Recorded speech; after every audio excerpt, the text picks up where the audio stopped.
Algebra 2, Lesson 41, Units and Unit Multipliers. Going straight to the practice, A, B, and C. We have to use unit multipliers to convert from one quantity to another. Starting with A, they tell us to use one unit multiplier to change from 840 inches to feet. So if you remember the rules that we talked about in class, we're starting off with, we have to write our starting point and then our unit multipliers. Our starting point is going to be 840 inches because that's the quantity we're given. And then a unit multiplier is written as a fraction or a ratio in parentheses. And then we have to take our starting point and put it over 1. Now the problem already tells us exactly how many we're going to use. We're going to use one unit multiplier to change inches to feet.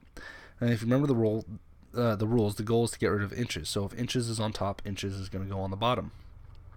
And since we're going to feet, inches does have a conversion rate for feet, so then we'll put feet on the top.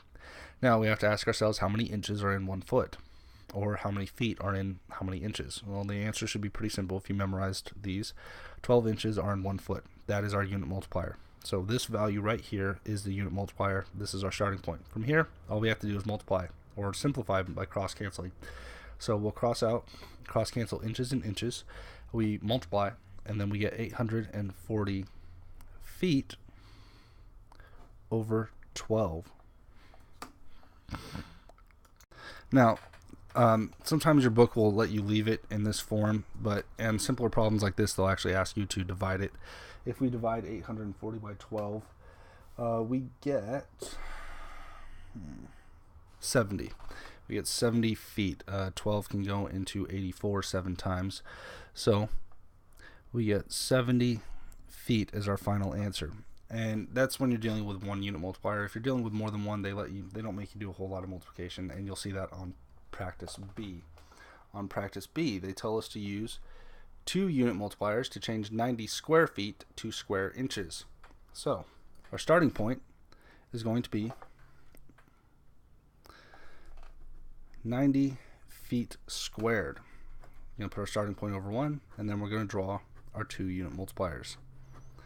Now, if feet is on the top, it has to go on the bottom, but we can't put feet squared on the bottom, so we're going to have to have it overflow into this bottom one, or in the second one. So feet squared will be canceled out by feet and feet. So if it's squared, you're just going to do each conversion rate twice. If it's cubed, you'll do it 3 times. So then we're going from feet to inches. And then we fill in our blanks again, 1 foot and 12 inches, 1 foot and 12 inches, and then we cancel. Feet will cancel for feet. And then we just write our final answer is 90 times 12 inches squared.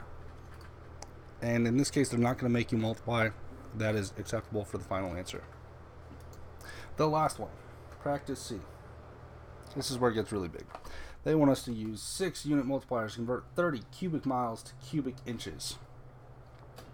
Okay, so we're starting off with 30 miles cubed over 1, and we're going to make 6 of these. So 1, 2, 3, zoom out, 4, 5, and 6.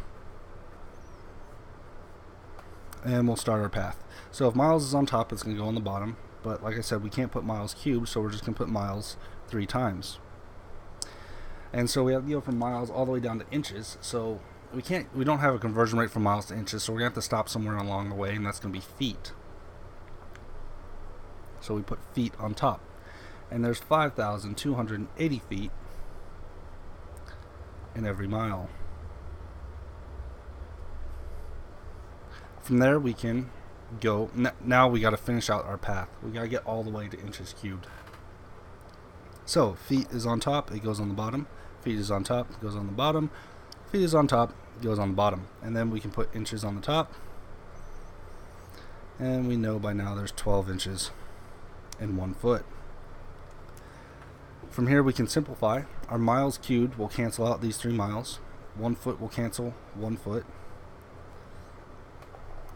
And then we just simplify our final answer. So we're going to put 30 times 5,280, and instead of writing that out 3 times, I'm just going to go ahead and put an exponent of 3 outside the whole number. And then I'm going to put 12 with an exponent of 3. That's the same thing as writing it out 3 times, but I don't have to. And that's going to be in inches cubed. And that is your final answer.